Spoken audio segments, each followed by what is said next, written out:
Starter गाईडला मासा खायला मी सगळ्यात पहिली गोष्ट सांगेन ते म्हणजे ताजा मासा खा. स्टार्टर गाईड म्हणून सांगतो. कारण तुम्ही स्टार्टिंगला शिळा मासा खाल्ला, त्याने काही तुम्हाला त्रास झाला किंवा त्याचा स्मेल तुम्हाला आला, तर तुमच्या आयुष्यातनं मासा निघून जाईल. सो सगळ्यात पहिली गोष्ट विश्वासू ठिकाणी, तुम्हाला घरात बनवता येत नसेल तर विश्वासू ठिकाणी ताज्या माशापासून सुरुवात करा. गोष्ट पहिली. गोष्ट दुसरी, स्ट्रॉंग फ्लेवरवाला मासा खाऊ नका. म्हणजे रावस, बांगडा इथनं सुरुवात करू नका, कारण तुम्हाला ते अपील होईल पटकन याची गॅरंटी नाही आहे. सो ज्याचे फ्लेवर माइल्ड, पॉपरेट, प्रॉन्स, सुरमई, बोंबील हे तुम्ही स्टार्टिंगला सुरुवात याच्यावर करू शकता आणि एक एक स्टेप पुढं जाऊ शकता.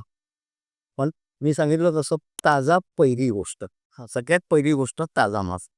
तुम्हाला ओळखता येत नसेल, तुम्ही नवीन आहात, ओळखण्याचे टिप्स मी दिलेले आहेत. बऱ्याच जणांना घरी मासा कसा बनवायचा माहीत नसतो. लोक हॉटेलमध्ये प्रिफर करतात, हॉटेलमध्ये जातात. माझं सांगणं आहे, विश्वासाहू जिथं विश्वास आहे ताजं मिळेल अशाच ठिकाणी जा.